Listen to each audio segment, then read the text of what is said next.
Going the distance with local sports. This is the X Sports Network.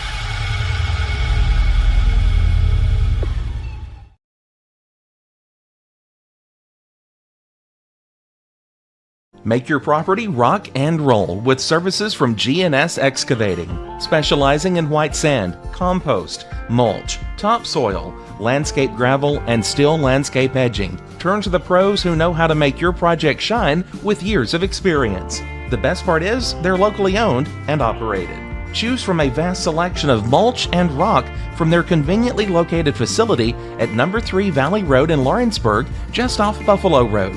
Phone 931-279-3841 and get started. Hey, this is Phil Hooper. Get the look you want for your favorite school, church, or business with apparel from HD Ink Screen Printing in Leoma, Tennessee. Got a logo you need embroidered or screen printed? Let HD Ink give you the professional look that sets the bar in today's world. We do fundraisers and custom designed apparel and so much more. Call today, 931-201-2961, or come see us at our new shop located at 26 Ingram Road in Leoma. Remember, HD Ink for the look you want and the look you deserve.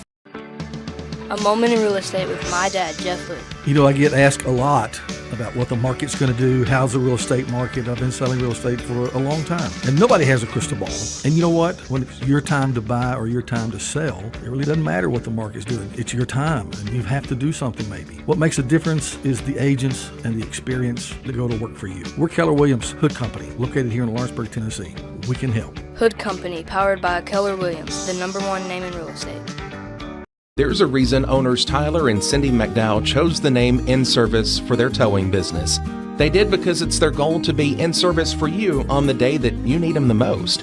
In-Service Towing is now known far and wide for their response time because minutes matter when you're broken down. Or their 24/7 availability, you can call them anytime for service. Their professional team with years of experience and their fairness, plus their know-how in dealing with the unexpected. But the thing that In-Service is known best for is how they treat their customers, and that's like family. When you need them, call them 931-843-9098. Jack Davis Insurance, located at 201 West Gain Street in Lawrenceburg, has you covered through life's obstacles. Jack Davis specializes in group insurance for businesses and institutions of all sizes. With coverage for life, accidents, cancer, critical illness, short-term disability, dental, and vision, Jack Davis can customize a plan to meet every need. Now available Medicare plans for seniors. Contact Paige Davis at 931-492-9284 today for Medicare Supplement, Medicare Advantage, and prescription drug plan insurance. Serving Lawrence and surrounding counties since 1987, call the team at Jack Davis Insurance today at 931-242-5225. Going the distance with local sports. This is the X Sports Network. And welcome everybody here to X Sports Today. AJ Goodwood, Taylor Plott, and Michael Marks. Guys, we're getting ready, starting things off with week number 4. Yep. Wow. In college football. I have Going to by double fast. check. Yes, it is going down fast. We've got a lot of intriguing matchups. I know Alabama's off, Georgia's off, Ohio State is off. So, you know, some of the big marquee teams are not playing this week. However, it's a good opportunity for some of these teams who wouldn't normally get that kind of spotlight and that sunshine to kind of show out here this week. Yeah, I mean, everybody, at least from a SEC perspective, and I think really college football in general, is looking forward to the matchups that are going to happen next week, especially with the Alabama going to Georgia, and there's some other really good ones. But you're right, it's kind of shifting the spotlight a little bit to where, like, you really wouldn't think that an Oklahoma-Auburn matchup might end up being a really, really good one to watch. Yeah. And that one's kind of taking some of the spotlight too. And you're right, I mean, it's kind of shifting the focus a little bit early in the season to kind of take a look at some of these other teams that you might just otherwise not watch. Right. Yeah, and I think, obviously, ever since the schedule came out, it was, be on your couch September 27th. Yep. So there wasn't much talk about the weekend of October 4th, the weekend before with September 20th. But like you said, there are a ton of good matchups. It's just, you don't have to waste a TV slot with watching Texas play San Jose State. Right. You don't have to waste one with Ohio State playing, Miami of Ohio or whoever they would play. But you get more, some interesting matchups. Syracuse-Clemson, I think, is an interesting matchup. Right. But even like the Friday night game with Iowa and Rutgers, I mean, there are a ton of good matchups. If you would, actually just sit down and watch the teams instead of just looking at the numbers by their name, there are a ton of good matchups all the way from tonight all the way through Saturday night. Yeah, I mean, just looking at this right off the bat, Texas Tech, Utah. 11 a.m. That's going to be really good. 10 a.m. local time. 10 a.m. local time. Yeah, the Auburn-Oklahoma game I mentioned. And then the one that we talked about yesterday, Tulane and Ole Miss. Yeah. That's a very intriguing one. And then the Michigan-Nebraska one. So there are definitely really, really good teams and matchups to look like. And I will say one of the ones that I'm intrigued to watch, and I feel like it's going to end up being maybe a blowout, I don't know, but just to see what Florida does against Miami. Yeah. Because I feel like that's a game where it could easily just be not a real good game to watch, but you're very curious to see what Florida could do. Yeah. And I think this game tells us a lot about LSU too, with just how they, if Miami goes out there and beats them 45-20, it's like, okay, maybe LSU isn't that good, but say Florida goes in there and beats them, and they're like, okay, well maybe we were a little high on Miami, Notre Dame, teams like that. Maybe Florida's really good. Maybe they turn things around. Maybe they don't throw the ball 49 times when your guy throws 5 picks. Yeah. Who knows? Well, I was actually, I was going to go conference through conference to see what the big matchups were. ACC, Mike, you talked about right off the get-go. Syracuse and Clemson. There's a lot riding on both of these teams. Syracuse's it depends. We don't know how good UConn is, but they had to storm back from behind to beat them. At times looked good against Tennessee, but they never really felt like they were threatening to beat Tennessee in that game. They've got a lot to prove. They have the best passing offense in the country right now. Clemson, we all know, has a lot to prove, especially since they're 0-1 within the AC.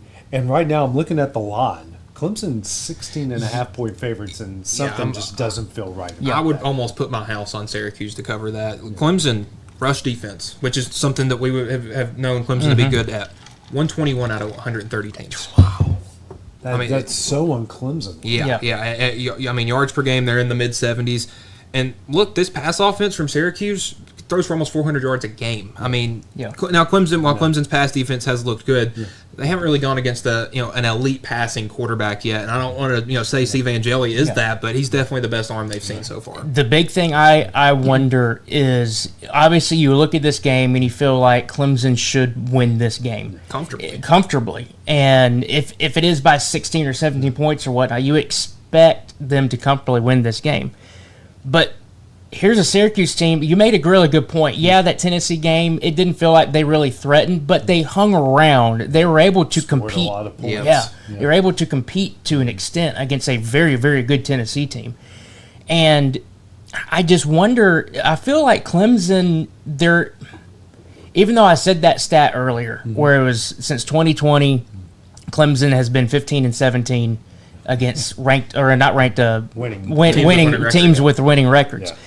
I feel like we're getting into uncharted territory with Clemson. So my question is, obviously we saw what Dabo Swinney did. He gets very defensive, and it seems like he gets interesting. He gives interesting remarks, if you will, during press conferences.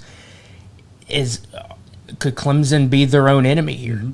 Could they go into this and they end up laying another egg? And look, now you're 1-3 to start the season, and you're pretty much out of the playoff picture unless you win the ACC and something else happens. And that's what I'm saying. If this game gets to a shootout, Clemson cannot keep up. They're 19 points a game, 112th in the country. Syracuse is almost putting up 40 points a game, almost 400 passing yards, 500 total yards. I mean, their offensive numbers are out of this world.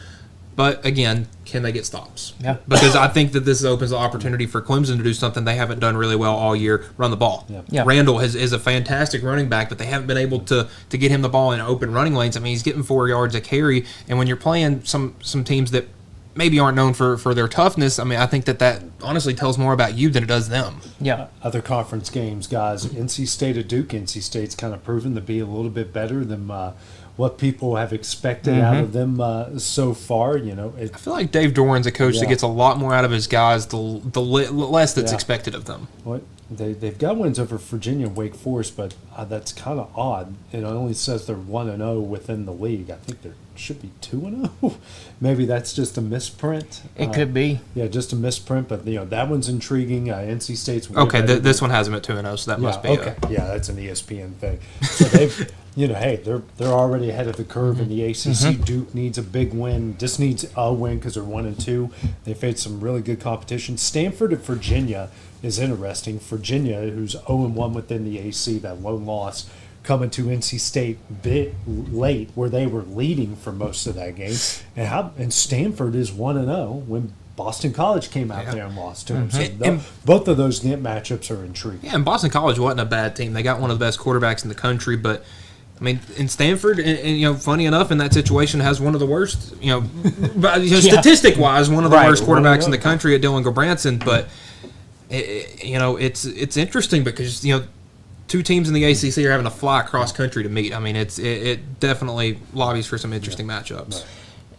I mean, I'm still there's still part of me that is trying to compute the fact that you have ACC and Big Ten teams on the West Coast. Well, you had Cal and Minnesota play, and it was Big Ten versus ACC. Yeah. I mean, that just doesn't feel right. It doesn't make sense. And I'm all for if you're going to do that, you're changing the ACC from the Atlantic Coast Conference to the American Coast Conference, because you got both all coast, the all coast conference. Yes. Some intriguing non-conference matchups. We mentioned Miami and Florida, but you also got to take into account SMU and TCU. Both of those teams, TCU looked great against North Carolina. SMU's lone loss, a late one to Baylor. I like that they pretty much play everyone within the state of Texas in non-conference, so that's intriguing. North Carolina, UCF is intriguing as well. Not many people talking about that. UCF seems to be a little bit better what they've been the past couple of years, and Bill Belichick, outside of getting blown out by TCU, has had two. They won. Yeah, because you hadn't given him a couple years to recruit his own guys, and he's coming in on a completely new ship, and he's trying to ride it the best he can. And I mean, that is an intriguing matchup. I'm not saying that I'm going to just put a complete asterisk by this season, but just knowing, it's Bill Belichick. This is year one at a program, so give him a little bit. And I'm also hoping that North Carolina didn't expect Bill Belichick to come in and immediately make them like a national powerhouse, because that's not how it works in college anymore, especially. It's unrealistic, no matter how many Super Bowls a guy has. Well, but you also see with how Deion Sanders in Colorado happened. Because they brought in a ton of transfer talent. And then look what happened. They went, 3-9 or 4-8 that first 4-8, year? and then they had they reached a bowl game last year or something. Yeah. And now look and see what's happening this year. They won 9 games last year. Yeah. Of course, Miami and Florida is going to be the one of the non-con that people are going to look at. We discussed that some of it yesterday. Moving ahead to the Big 12, got a lot of conference matchups in the Big 12. Friday night, no, not one of them, Oklahoma State and Tulsa. Then you got West Virginia, Kansas, Texas Tech, and Utah, Arizona State, and Baylor. Those are your 3 Big 12 matchups coming up on Saturday. I really like that Arizona State-Baylor game, because what we've seen from those two teams this year, it's complete contrast to play styles. When Arizona State's been at their best, they're running the ball. When Baylor's at their best, they're throwing it all over the yard. And Arizona State's pass defense was tested against Mississippi State. I think that sets them up better to defend Baylor's pass. And look, Auburn, when Baylor's one loss was Auburn, and what did Auburn do? They ran all over them, almost 350 yards on the ground for Auburn in that game. And I think Arizona State's a little bit too big up front. Baylor's favored at home right now, but I think this is one for Arizona State. I would think so too. Baylor had. You go back to the Auburn game. Who was Auburn's leading rusher? He was the quarterback. Quarterback, right? And I mean, if you have a quarterback running all over you, you've got issues. And I think Baylor definitely has some problems. Obviously, they can fix those this early in the season, but I do feel like Arizona State is looking to rebound from that Mississippi State game. And this is a good one to do. It's a good one to do it. And Texas Tech, Utah is that's the big one there. 2 ranked teams, both of them with a lot to prove. Utah has certainly been better than what they were a year ago. Texas Tech, who spent a ton of money in the offseason, so far that's worked out for them, but they really got to prove it. And this is a challenge for both teams. It's the best team that Utah has played up to this point. It's the best team Texas Tech has played up to this point. And like we said, you're playing 10 a.m. local time in the elevation. It has me There's a hard, lot yeah, going and into for this. and for me in that sense, it's so hard to pick against Kyle Whittingham. I mean, he's just that gritty kind of coach. And a lot of people might see this as a big offensive matchup. Texas Tech's offense is going up and down the field, as has Utah. But I think this is going to be a slow battering ram defense kind of game that, 20 points might be enough to do it. I really think that whichever team is able to get their ground game going first, which probably going to be Utah, I think it's going to favor the Utes. I think it could.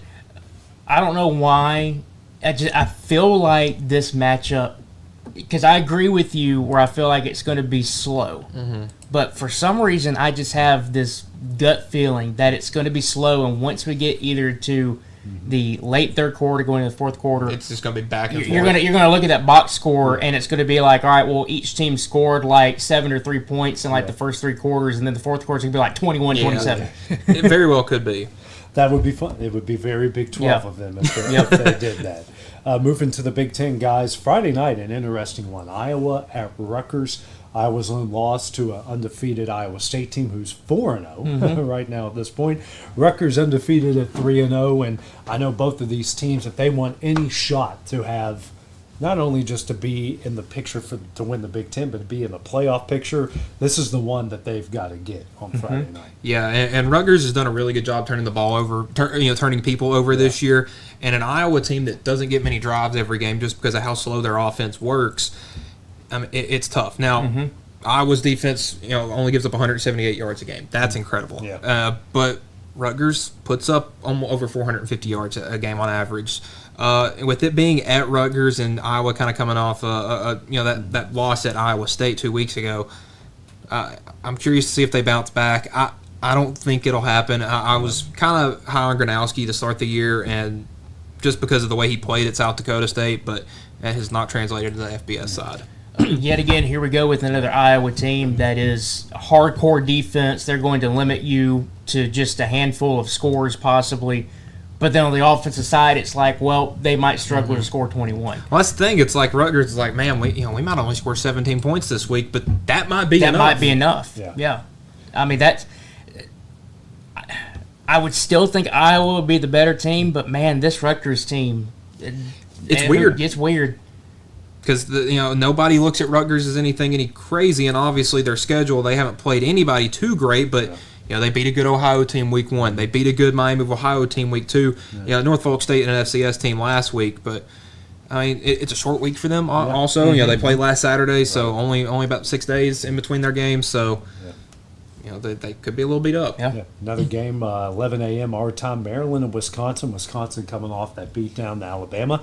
Maryland's 3-0. And again, I kind of feel the same way because, the Iowa Rutgers, Maryland, Wisconsin. What do you think when you think Big Ten? Middle to lower tiers. Yeah. Big Ten. All of them have gotten off to decent starts. All of them, if you're going to ascend to that, you got to beat these teams before you can think about beating the Michigans, Ohio States, the Oregons, and the Washingtons of the world. Yeah, the spread this one is heavy towards Wisconsin, obviously, with it being at Camp Randall, but Maryland is, and similar to, I can't remember who, it may have been Rutgers. They turn the ball over. They turn people over like crazy. Yeah. And Wisconsin, still a backup quarterback. Now, he's played all of their games now pretty much, but he didn't look great last week at Alabama, and I always look at I want to see how a team plays the week after they face an Alabama or a Georgia, because usually it doesn't go well. Usually doesn't go well. Usually you're beat up, your confidence is down.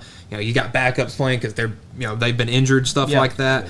I think this just favors Maryland because Maryland hasn't had a tough schedule so far. I mean, they've played two FBS teams. Yeah. They played their FCS game last week. I think they're set up excellently right here. I think they are. I mean, honestly, looking at this, the only thing I can give Wisconsin is at Camp Randall. Yeah. Mm-hmm. Otherwise, I feel like Maryland. I'm not saying they're going to go in there and beat them down, but I feel like Maryland should win that game. Yeah, and it feels like Wisconsin hasn't really been the same ever since Jonathan Taylor left. They weren't, because they went through that era where it was like Monty Ball, Melvin Ingram, guys like that coming through every year, and we haven't had one in a while. Yeah. Other conference matchups, guys, we talked some about it yesterday, Michigan and Nebraska. I think there's a lot rolling on that one. I think if Nebraska wins, they're going to take a huge step with Matt Rule and Dylan Raiola. We talked a little bit. Michigan State, USC. That's a sneaky 2-3-0 teams. USC is 1-0 in the Big Ten after beating Purdue. Michigan State has a really good quarterback, young guy, really mobile guy that can make it work. But the big one we're all looking at, Illinois at Indiana. Very intense local rivalry. Hey, 142 is the cheapest ticket to get into that building. And I know they're both and of somebody those that just teams- woke up from a 10-year coma Yeah. is completely confused as to why this both, has happened. Both of these teams have a ton to prove. coming up. You got two scrappy coaches, Brett Bielema, Coach Cignetti. They're not afraid to speak their mind. But you got two transfer quarterbacks, and obviously, Altmaier's been at Illinois for 2 years now. But you got two transfer quarterbacks that have kind of been looking for their second shot to make it to the NFL. Obviously, with Mendoza and Indiana. And this is a game we didn't get last year that I wish we would have, because Illinois was kind of, I feel like these teams are in switched places from where they were last year. It's at Indiana. While you don't think of Indiana with a great crowd, they've had some good crowds the past couple of years. And, this feels like one of those that's going to be a good old-fashioned Big Ten slobber knocker. Yeah, I honestly think so. And I would almost, at least from a early season standpoint, I would say that this game could be a potential determining factor later on down the road for who we actually see that might end up contending in the Big 12 championship picture. Right. And I think that interesting enough for Illinois, this is going to be the game where you see if they miss Josh McCray, the big running back that transferred to Georgia. I mean, he's 6'3", 245, huge guy, big bruising back, and they lost him to Georgia in the offseason. I think this will be the game where you see if they're actually missing him or not. The other three teams in the Big Ten are playing. It's very interesting. They're all playing in-state rivals. Oregon State, Washington State, and Purdue and Notre Dame. So that's all your Big Ten. You're getting Big Ten games and in-state rivals. So that's a pretty interesting. Boy, and Notre Dame, Purdue could not come up quick enough. I mean, they always play them early in the year, but they had a rough start. You don't know. They might be 0-3 now. Or 4, whatever it is. Yeah. SEC-wise, guys, only 2 conference games coming up in week number 4. Auburn and Oklahoma. We've talked a lot about that. South Carolina, Missouri, but obviously 2:30 our time. Eyes are going to be on Oklahoma. 2 3-0 teams, 2 teams ranked, 2 have a lot to prove, 2 have a lot riding on this game. I mean, I know there's several opportunities for them to kind of get back on the right track for the team that loses, but man, that would be a really good data point if you can get it. Yeah. Oklahoma this year has been different than we were used to seeing Oklahoma. While their offense is been clicking in games and John Mateer looks really good, their defense has done it for them this year. I mean, they made Michigan look so bad. We were questioning if Bryce Underwood was much better than what they had last year. Yeah. But Oklahoma's defense is really good. Auburn's defense not as great. Yep. I think that could be a big factor in this game, because if your defense doesn't travel, boy, it's tough to win on the road. And when you're playing a defense that only gives up 180 yards a game, it could be posing very tough. But also, it's Jackson Arnold going back to Oklahoma, a team that gave up on him last year. Pretty much all but gave up. They benched him for Michael Hawkins, and they obviously bring in John Mateer and Ben Arbuckle from Washington State, which is changed their offense. Does Auburn have enough on defense to get that big stop? We'll find out.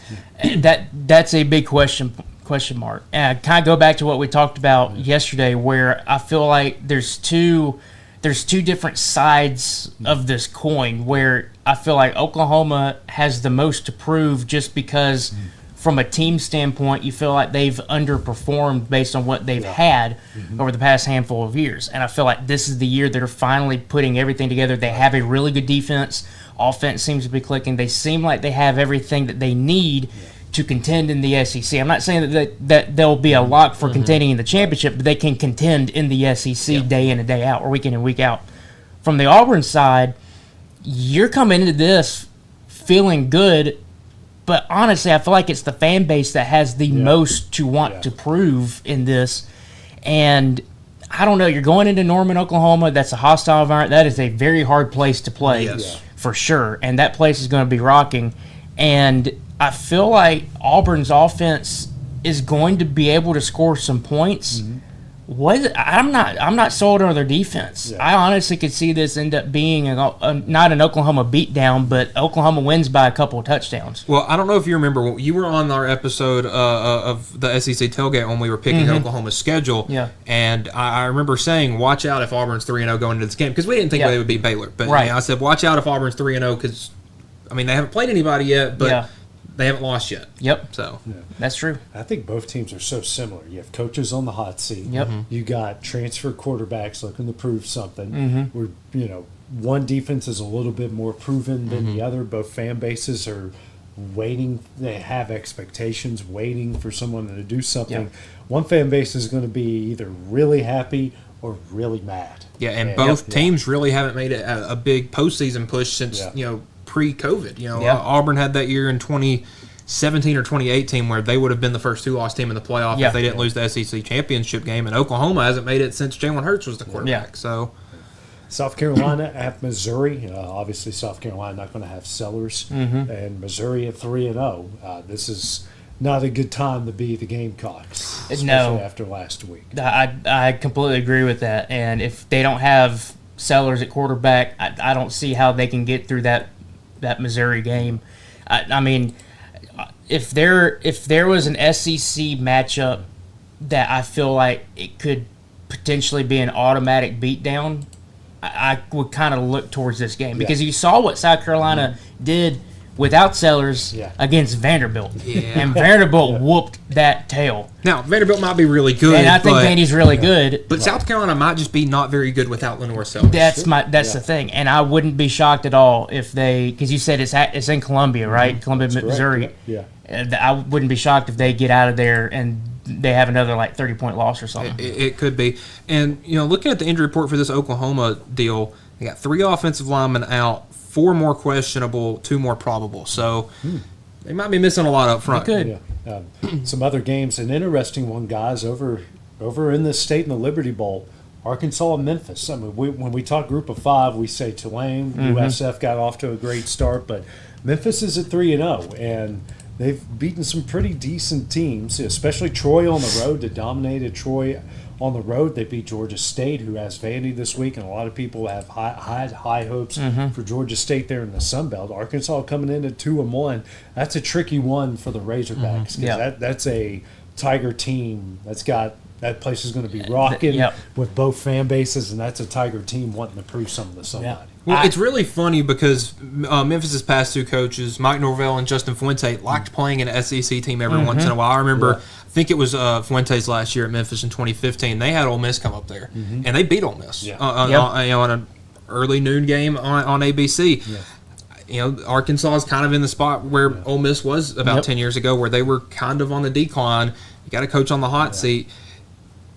Arkansas could be looking for a new coach Monday. They could. Arkansas's got to watch out for this one. Right. They got to watch. And I don't know what it is. I don't know what it is with Memphis, but they're tough. They're tough. But just think of this: the years that you feel like Memphis is really good, and they might be like 21 or 22 in the preseason poll, and they kind of just don't really mesh well as the season goes on. Yeah. There's something about these Memphis teams that you just overlook them. You don't think anything of it. And next thing you know, they're 3-4-0, 5-0, and they're really, really good. Yeah. Well, I remember a couple of years ago, I don't know if they had College Game Day or not, but Chris Fowler and Kirk Herbstreit were in Memphis to call a Memphis SMU game. Yeah. But that was a big American conference. That was a big one. That was. I think both of them, one had 1 loss and the other was undefeated. Yeah. One was 8-1, one was 9-0. Tulane, Ole Miss. That's another American versus SEC matchup. Featuring that Group of 5 team wanting to make some noise, and Tulane's already proven it. They've got 2 Power 4 wins already this season. Yep, and they were rather dominant too. I mean, they killed Northwestern, but we know what we know about Northwestern. That Duke game was pretty one-sided there till kind of the late parts of it.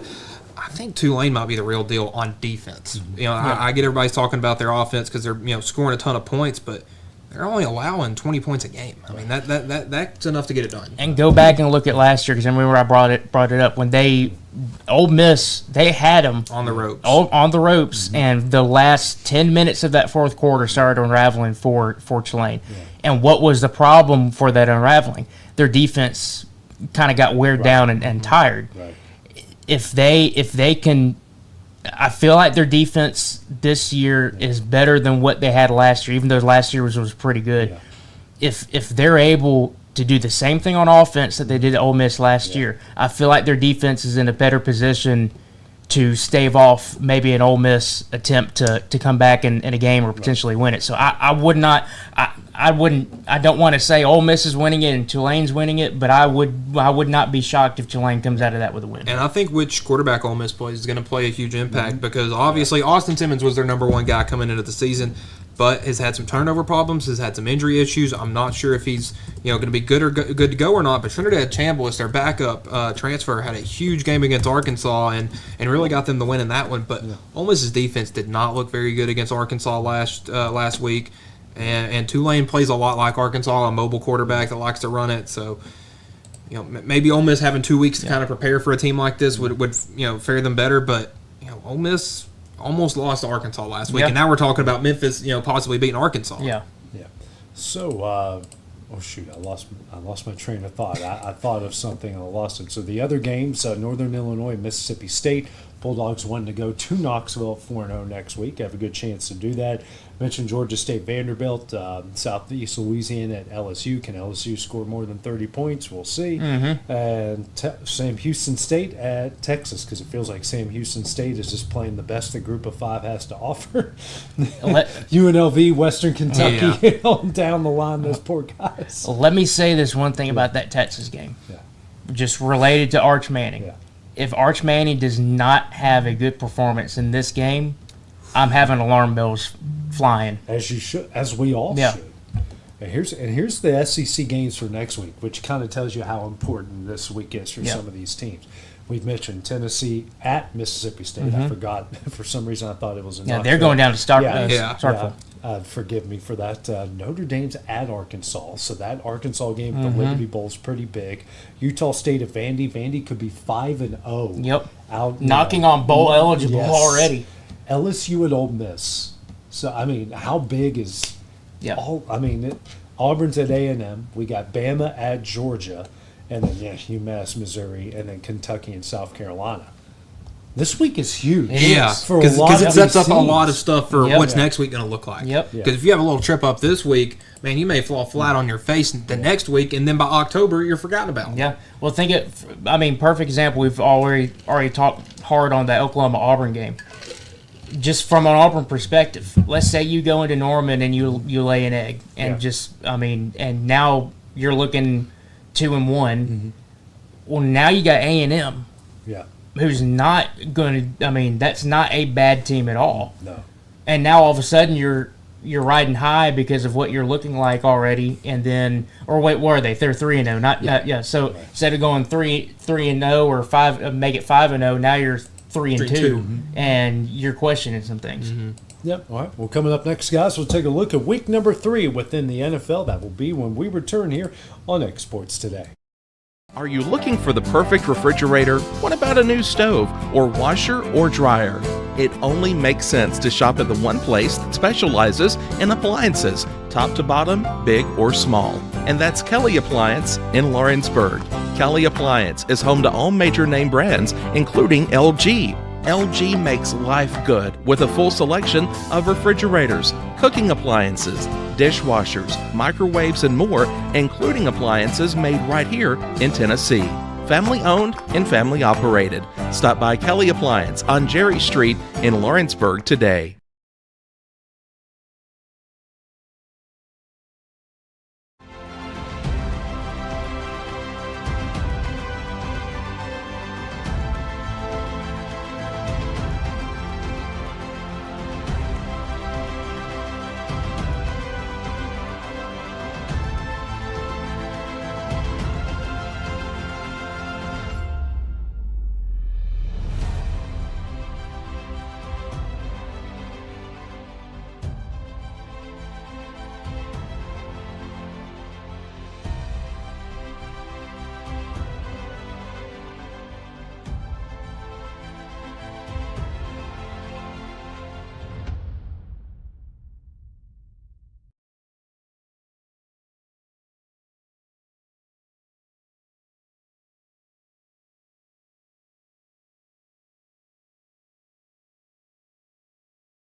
At Lawrenceburg Federal Bank, we're proud to be locally owned and operated because we're not just a bank, we're family.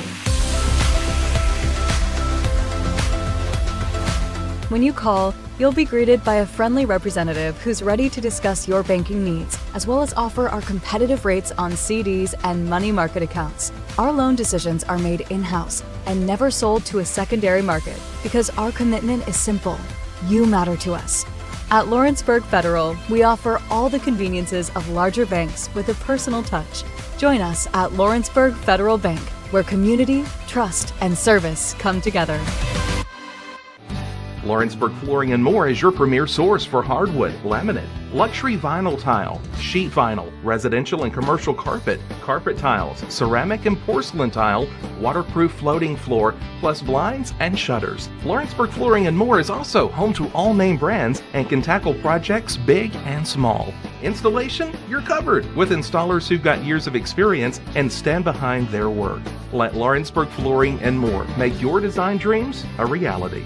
2760 Highway 43 North, or visit lawrenceburgflooringandmore.com. LUS is committed to our customers, from providing and maintaining energy-efficient utility services to friendly, helpful customer service. LUS is there. At LUS, we're always challenging everything we know, every day. We strive to improve efficiency and reliability while focusing on our responsibility to our customers and the community. It's our promise to provide dependable service to our customers every time. Because we don't just work in Lawrence County, we live here too.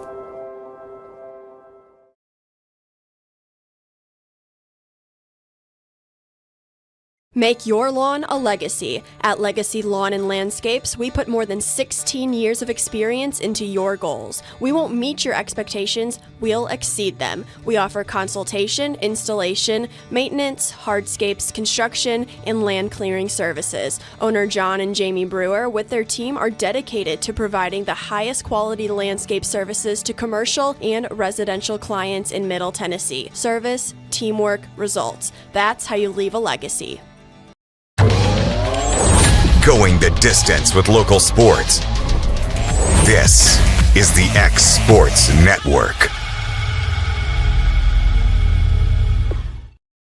Oh, you caught me stretching. You caught me stretching. Well, that's why we have the TV for. Oh, I didn't know that you're Well, welcome everybody back here to X Sports Today. AJ Good here with Taylor Plott, Michael Marks. Guys, it's might time. not have me much longer.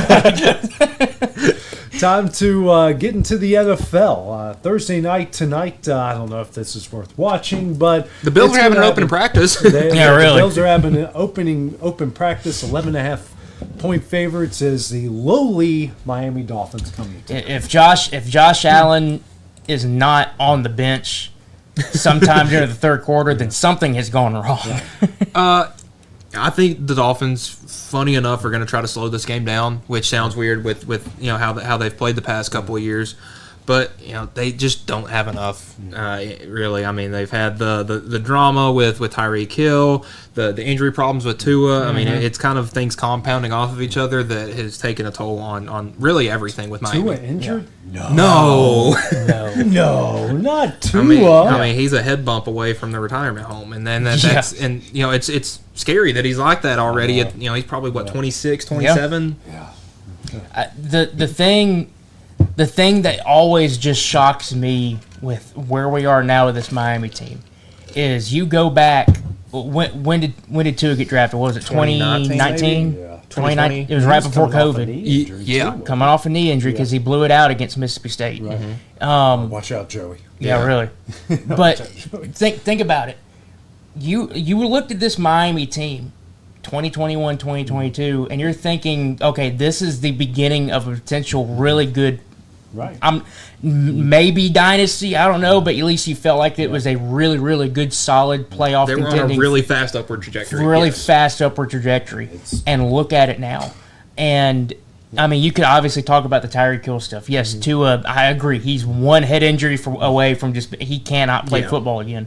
And I hate that for him because I feel like he literally is somewhat of could have been a generational talent if he wasn't injured the way that he had been. Yeah. But it just still boggles my mind how just a handful of years ago we thought Miami could potentially be a Super Bowl contending team. Right. And now they're just back to the ways that they were. Well, and it's so weird because their defense it seemingly got better in the offseason when they traded and got back Minka Fitzpatrick again, because they had him right when they drafted him. Yep. But it really hasn't helped at all. I mean, they've just looked completely confused on both sides of the ball. Yeah. Yeah. Here's some of the other games. Oops, got confused again. Coming up, speaking of quarterback issues, Bengals at the Vikings. Do we know if J.J. McCarthy's good at football? And then the Bengals are going to have to go literally to what? Jake December? Browning? Yeah. Or they'll have to go to December without Joe Burrow? Something was it 3 is it 3 months? Yeah. It's 3 months. It's December. That's 3/4 of the season. Yeah, and at that point, I mean, it sucks because it's kind of like I remember, I don't know if it was after the year they made the Super Bowl, but Joe Burrow said the window's always open as long as he's there, pretty much. Yeah. But the problem is the window's not open when he's not on the field because he keeps getting thrown around like this. I think Jake Browning's a pretty good backup. I mean, we saw him, I believe I don't know if it was last season or 2 seasons ago, kind of come in when Burrow was injured and had the Vikings looking pretty good. So, I mean, it's not too much of a loss, but I do like Browning here better than J.J. McCarthy. I would agree with you on that. I feel like J.J. McCarthy don't discount him, but I think what AJ said is like, can he actually play football in the NFL? And that might be answered in this game. But holy cow, the Bengals. We talked about just Miami now, where it's like, well, they were riding high a couple years ago, and now it's like, okay, they're back to that. Well, the Bengals for this year was like, you expected them, hey, they're going to be playoff contending, maybe Super Bowl contending team if Joe's healthy. And he's not. Yeah. Now it's like, all right, well, what's this Bengals season going to end up like? Well, and then what are we going to see from the Vikings quarterback situation? Yep. You're obviously without J.J. McCarthy with an ankle injury, so you got both teams with backup quarterbacks going out there looking to fix something. I mean, obviously, last Sunday Minnesota couldn't do anything but kick a bunch of field goals, and Atlanta couldn't until the last 3 minutes of the game. Yep. While the Bengals' offense has looked a lot better, and their defense has obviously looked a lot, drastically better than it did last season, is that enough to get them the win? That's a good question. We've got 2 matchups, guys, on Sunday between 2-0 teams. You got Eagles, Rams, Cardinals, and 49ers.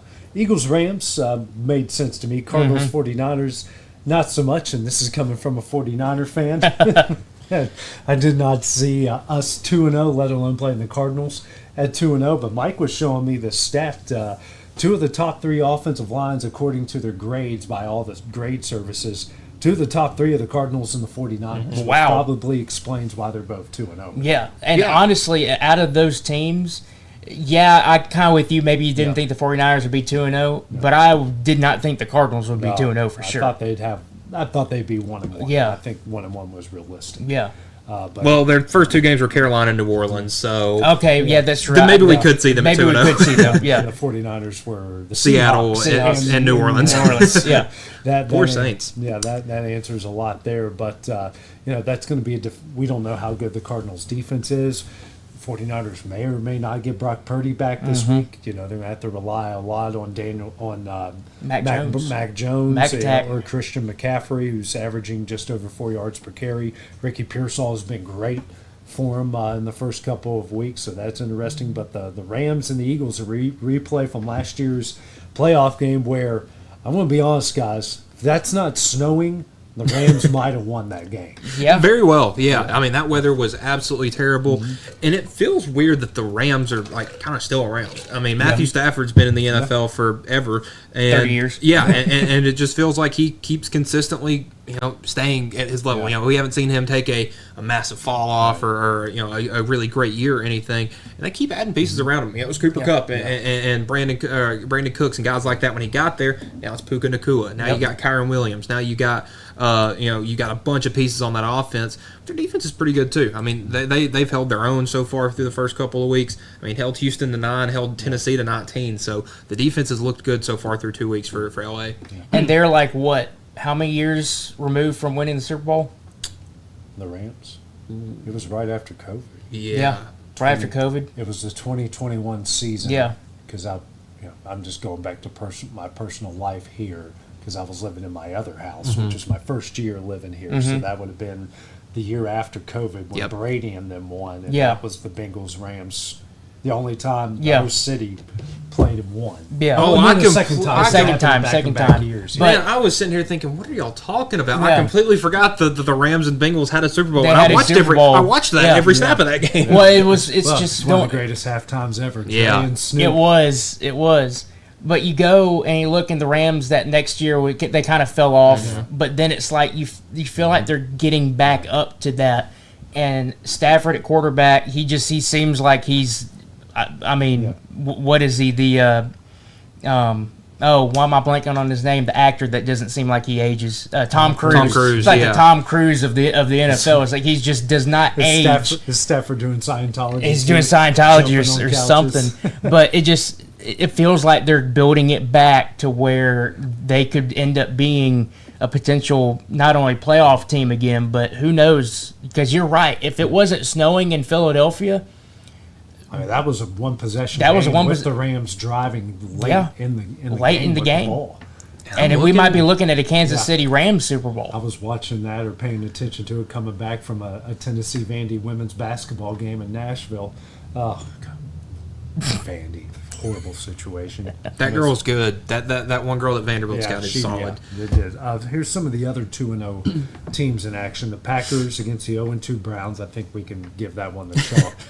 Packers 7.5-point favorites. We mentioned the Bengals. The Buccaneers 2-0 at home for the first time finally. They're 6.5-point favorites against the Jets. We've got the Chargers 2-0 against the 1-1 Broncos. They're 2.5-point favorites in that game. And those are the rest of the 2-0 teams in action in week number 2. And Sunday Night Football is between two teams that haven't won a game. That's where we're at now. It's going to be the best matchup. Honestly, it's kind of fun. I don't hate it. Kansas, it's going to be fun. I think they said total points is 45.5. This might be 35-32, 35-30. I think this is going to be a high-scoring game. I think so, too. And I really think that Kansas City is going to want to really, really get out there and prove that, no, they're still good. They just ended up running into two really good teams to start the season. Yeah, I mean, there's going to be so much going on in this game. I mean, you're going to have Taylor Swift in a box somewhere. You're going to have Jameis Winston on the sideline eating dubs on the on the sideline. So it's going to be fun to watch for people that don't like football. Keep your eyes on it. I want Kelsey to retire so bad. Like, have you seen the last game? Like, just so people wouldn't take pictures of her at the game. Because, God forbid, a camera was on her the entire freaking time she's in the dang stadium. But no pictures. They had this giant thing that's as tall as our building, so no one would take a picture of her walking out. Like, at some point, if you're the Giants, you go, you know what? If you want to come, you come on our terms. Yeah. You go in that gate. We're not going to give you anything special. You're going to get treated like everybody else. Yeah. Start her out there with the fans. Yeah. Go hang out in the parking lot, the tailgate with everybody else. Yeah. Because you think about that, all that extra security that you have to provide for her. Mm-hmm. I mean, sorry. I'm not going to go there. No, keep going. That's good. That's keep going. Bring a lot of hate upon keep the going. This is good. If I talk about how she's just an average musician, but I'm not going to go down that road right now. How many people we got watching? Please do not clip this.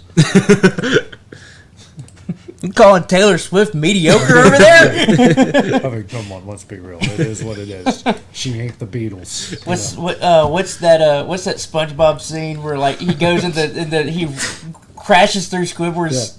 And shut your mouth, you mediocre clarinet player. Mediocre. I mean, is her music good? Absolutely. Is it catchy? Absolutely. Mm-hmm. Do I catch myself singing it from time to time? It happens. You got it. You sing "Shake It Off," don't you? It happens. No, I like Bad Blood. Bad Blood's a good one. Bad Blood's my T Swift favorite. That's a good one. I would say mine is "Shake It Off." I love that song. I don't hate her at all. I just hate this part of it. Yes. It's just every generation has that artist. Mm-hmm. That's they're not like doing groundbreaking chord progressions or doing or necessarily have the greatest voice. She does have a good voice, but there's just something about her that resonates with the whole generation. Yes. And Taylor Swift is after that generation. Nothing wrong with that. Yeah. I don't think you need to have security for the freaking president for a pop star. Yeah. Okay, that just retire Travis. It's over. You're a Hall of Famer. Don't need any more of this. Monday night is very good, guys. Lions at the Ravens. I think both teams with disappointing losses and both teams with impressive wins. Yeah, I mean, obviously we all saw what happened to Baltimore week one. Josh Allen happened to him again. And these are two of the best offenses in the NFL. Problem is, two of the worst defenses in the NFL, 21st and 25th in points allowed. So it's going to be a crap ton of points. I mean, it's going to be great for fantasy. And, Monday Night Football usually doesn't give us great games. I mean, it's kind of like just slightly better than Thursday night. But I think this one has a chance to, be like another. I think it was a Monday night game, that one between the Chiefs and the Rams. I think that was a Monday night game, the 54-51 one. I don't think it's going to be that many points, but it's going to be a shootout. In what reality are we living in that the Ravens do not have a good defense? Right. I mean, they pride themselves on having a really good defense. And they're giving up a lot of points. And Detroit can put up a lot. Well, we saw Detroit put up 52 last week on the Bears. Yeah. Baltimore's given up 58 all season. Yeah. I mean, it's tough. Yeah, that's going to be – I'm with you. I feel like Monday night there's only just maybe a couple, maybe 3 games out of the season that ends up being like a really, really good matchup. I feel like this one could be that. Yeah, and you look at it, 2 1-1 teams with maybe not as clear a look, but you look at who these two teams played week one because they both started 0-1. Detroit lost to a really good Green Bay team, and Baltimore lost to a really good Buffalo team. Yep. And now they both played their crappy in division rivals last week. They've got some confidence. I think this is slotted to be an awesome game. Yeah. You guys want some last second trivia? Let's do it. All right. Going kind of backing off the stadiums and the arenas part, I'm like, I posed that last question that I wasn't even looking for. Yeah. And I've stumbled in the NBA Finals to a lot of people. Man, it stumped a lot of people that, it's just mind-boggling that you can host the NBA Finals and the Stanley Cup Finals at the same time. It's happened in 5 different locations. Okay.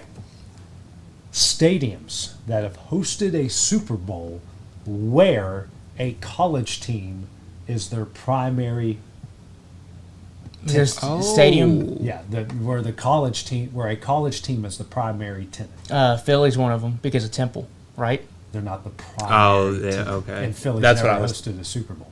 Oh, saying primary team as in like that is the Philly stadium, but Temple uses it. They have to host the Super Bowl. They have to host it. Philly's never hosted a Super Bowl. Miami. Okay.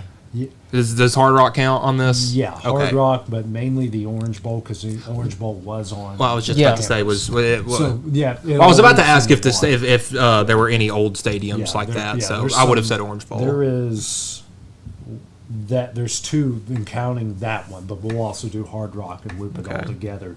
Even though the Dolphins are considered the primary tenant there, but the Orange Bowl is one of them. There's actually 2 more discontinued stadiums on this list. So in total, there are 7. Okay, and it's kind of interesting.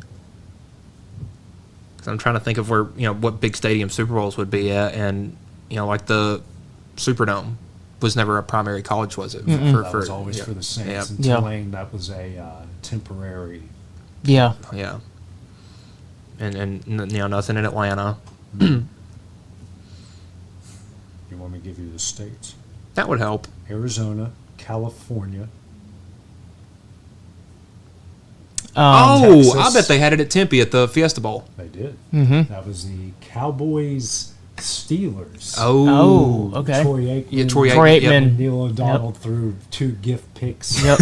It's Tempe. That's Arizona State. So it was on Arizona State's campus. So the other stadiums are New Orleans, Texas, and California.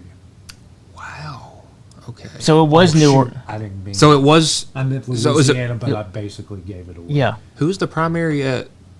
It's not Mercedes-Benz, is it? No. Now think about it. Tulane used to have their own stadium. Yeah. Right. And they hosted not 1, but 3. Was it old ones? Super Bowl 9 was the last one that they hosted. Wow. Yeah. I think it was Dolphins, Vikings, Dolphins, Cowboys, and then one of the Chiefs, Vikings, Dolphins, Vikings, then Cowboys Dolphins Okay. were the Super Bowls. I hope I Is got the that. one in Texas the Alamo Dome again? No. No. Ooh. Astrodome. No. No. Astrodome, yeah, surprisingly never hosted a Super Bowl. Was it strictly baseball?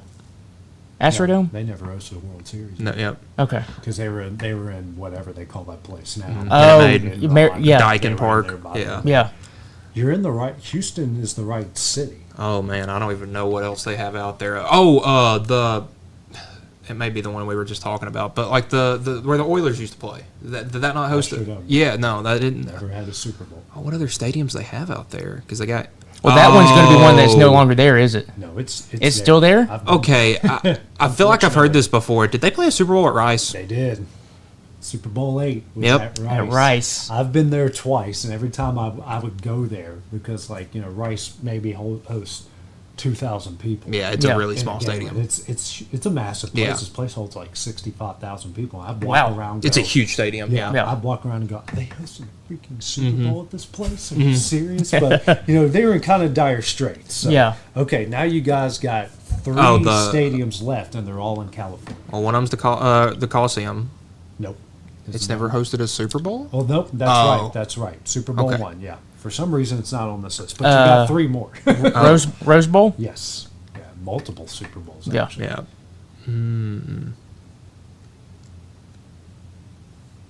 Yeah, I'm surprised they didn't put the Coliseum on this list. That's a good call by you. Is it up in the Bay? One of them is. One of them is. Yes. But San Francisco University doesn't have a football team. No, but there's a school in that area that does. Is that Stanford? Yes. Wow. The 49er Dolphin. Oh, Dan Marino's Dan Marino. own Super Yeah. Bowl Was at that- Stanford I didn't know that. Stadium. Yeah.